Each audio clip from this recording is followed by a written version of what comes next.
Eduardo Senkman, 22 de maio de 55 e São Paulo, São Paulo. Eu tinha uma ligação muito forte com música, né? Meu pai tocava violino, quando ele veio lá da Romênia ele tocava em cinema mudo, né? Tocava violino ao vivo lá em cinema mudo. E uma das primeiras recordações que eu tenho assim é de ficar muito emocionado com o violino, né? Depois eu fui fazendo toda uma carreira musical extraordinária no sentido de que ela não foi formal, né? A coisa que eu fiz de formal, em termos de faculdade, foi as ciências sociais aqui na USP, né? Então a minha relação com arte, com teatro, com artes plásticas, com música, sempre foi muito forte. Então, assim, eu comecei a frequentar como ouvinte a ECA, como aluno de composição do Vili Correia de Oliveira, né, que já está aposentado, não está mais aqui, né? E fui aluno particular do ex-chefe do departamento de música, que era o Olivier Tone, né? Então, eu comecei a frequentar. Então, enquanto estava fazendo as ciências sociais, eu já estava frequentando a ECA, inclusive junto com os alunos da ECA, montando festivais de música. A gente fez Semana de Jovens Compositores, eu participava das bienais internacionais de música que tinham aqui. Enfim, tinha um monte de atividades, aí eu comecei a me ligar aí com a ECA. Eu era graduado em Ciências Sociais e o Tony me chamou e falou, acho que você seria um cara legal para dar aula aqui, né? E aí eu entrei como nada, né? Aí que eu comecei a fazer mestrado, depois doutorado, depois livre docência e tudo mais, né?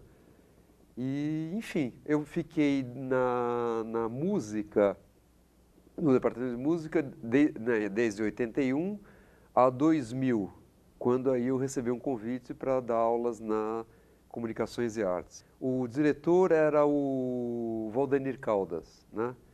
E ele me convidou para fazer essa ponte, que ele sabia que eu fiz ciências sociais, gostava de filosofia, gostava de antropologia, fazia música, compunha, enfim. Ele falou, olha, nós estamos precisando de alguém aqui que faça esse nexo, essa ponte, né? E aí em 2001, eu acho, que eu comecei a dar aula na Comunicações e Artes, né?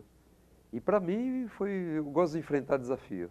A música estava ficando muito chata, era muito técnica, né? Era muito aula de técnica musical. Eu dava aula de harmonia, de contraponto, de percepção, e eu não podia falar de nada além do que disso, né?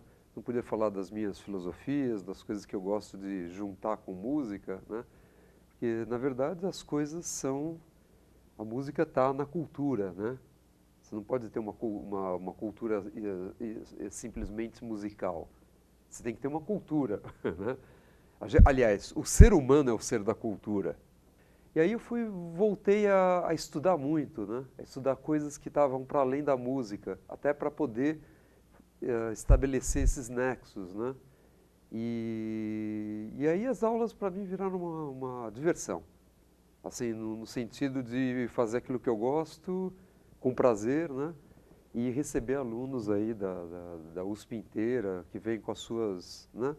Vem gente da economia, da letras, da FAU, da matemática, da ECA, enfim, é uma miscelânea de gente, né? E vem músicos também.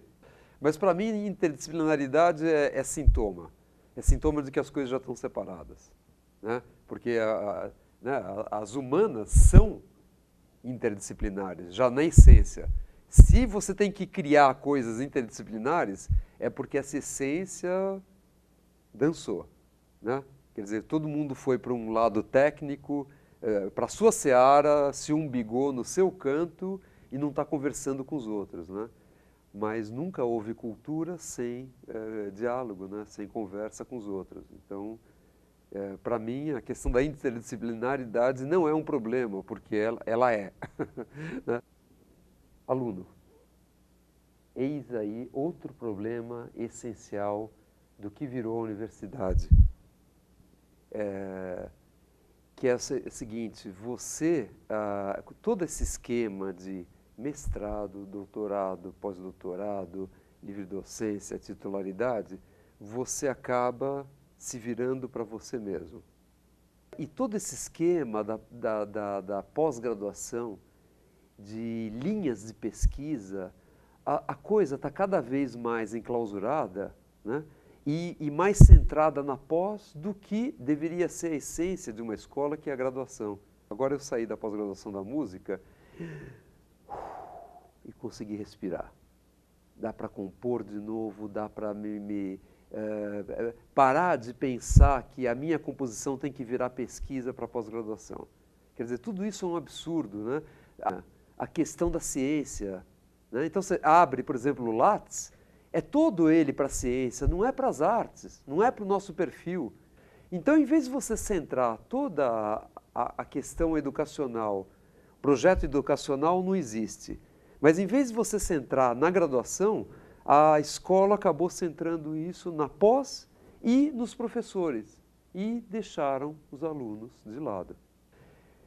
O que acontece? Os alunos não têm escolha, eles têm matérias obrigatórias e umas optativas, né? Eles não podem... o trunfo da ECA seria justamente o aluno poder circular dentro da ECA, e não só, né, circular dentro da universidade, e ele não pode circular nem dentro da ECA.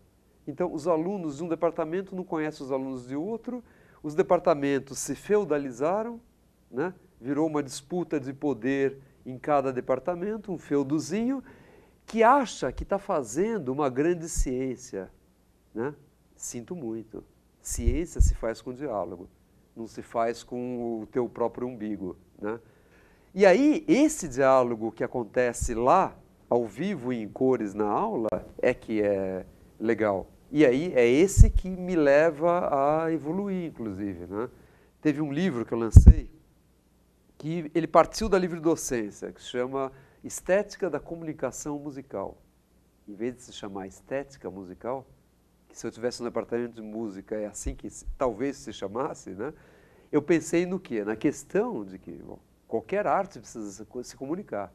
Então, eu estou pensando na estética daquilo que o artista tem que fazer para se comunicar com o público, né? Você tem que pensar nisso, porque na hora em que você para de pensar na comunicação, você perdeu a arte. Na hora que você para de pensar na arte, você perdeu a comunicação. Coisas, né? Então, para mim, essa questão, essas duas palavras, a ECA virou comunicação ou arte, né? Mas não comunicação barra arte, né? E arte, o E está errado, né? A gente está numa escola fragmentada em vários departamentos, né? Isso é histórico, aconteceu um momento, né, do Marques de Mello, ele falou, para cada departamento, virem-se, façam os seus próprios currículos, cada um tem a sua secretaria, etc. Virou 8, 9, 10 escolas, né? E agora a gente está nessa esquizofrenia, tentando ou juntar isso, ou então uma parte tentando se isolar e se separar, falar assim, não, essa fragmentação eu não quero, eu quero ir embora, o que também não resolve. Não existe um projeto filosófico, pedagógico na ECA. E a universidade está nos anos 60, 50, 40 ainda, né? Se não tiver no século XIX, em termos eu digo, de pedagógicos, né? A ECA tinha uma ligação mais forte quando ela tinha o básico, né? Isso foi sendo perdido, na verdade, né? Com essa história dessa fragmentação, dessa departamentalização, né? A ECA perdeu o bonde. Isso não significa que a gente não tenha grandes professores, não tenha grandes alunos, né? Mas é um pecado você não fazer um proveito máximo, digamos, do time que você tem. Aqui, você tem gente que poderia render muito mais e não rende, porque a estrutura não fornece isso. Eu sempre falei, eu falo para todos os editores que entram, eu falo assim, olha, vai um recado, eu não queria ser professor desse ou daquele departamento, eu queria ser um professor da escola. Acha que você está rendendo o máximo? Uma ova. Se você não tem uma estrutura que te desafie a render o máximo, você vai fazer a tua lição de casa, né? Vai ficar lá dando a tua aulinha que você sempre deu, lá no teu departamentozinho, e pior, você não encara desafios novos, né? Eu não consigo pensar a música sem ser uma forma de comunicação. E não consigo pensar a comunicação sem ser uma forma de arte, né? Então, eu não posso acreditar nisso. Me desculpem, meus colegas artistas, mas eu não posso acreditar nisso. O grande trunfo da USP é o fato de você ter essa, ou deveria ter mais, né, flexibilidade de você aproveitar da USP, de um campus, o que ele te oferece. E aí, o que falta? Pensamento. Falta projeto. E é um projeto muito maior do que só ECA falando dentro de si. É um projeto assim, bom, o que a ECA pode aproveitar do que existe aí no campus? Você já pensou? Você poderia montar um currículo, os alunos poderiam montar um currículo super legal. Olha, eu acho assim, que a mudança é poder dos alunos. Eu sempre falei isso para todos os alunos. Manja. Né? É que os alunos, aliás, eu estou vendo com bons olhos aí esses últimos tempos aí, né? Porque teve uma época de uma passividade, né? E na hora que eu vejo os alunos, certa ou erroneamente, se juntando para fazer alguma coisa, né? Não estou discutindo se está certo, se está errado, se o motivo é justo ou não. Mas me dá uma esperança, né? Quer dizer, as pessoas estão se juntando para exigir coisas. Isso eu acho fundamental, entendeu? Então, assim, isso me dá esperança, né? Quer dizer, a mudança vem de baixo, digamos assim, vem do aluno, não vem de professor. Eu não acredito nessa mudança, porque de cima para baixo, a estrutura uspiana é tão, já também ela tão enferrujada, né? Aquela história de que os titulares é que fazem parte do conselho universitário, que vão eleger o reitor, e comissão disso, e comissão daquilo, e se faz um monte de comissão que no fundo são comissões burocráticas. Elas não estão, como é que se diz, voltadas para o ensino. Legado, acho que a gente deixa, né? Não é o que eu gostaria de deixar, né? Quer dizer, todos esses montes de alunos que eu tive, eu estou desde 81, quantos anos fazem? 32, né? Ou seja, é um legado, né? Quer dizer, tudo que eu fiz pessoalmente enquanto artista, mas junto com os outros, aulas para os alunos que vão desdobrar o conhecimento, né?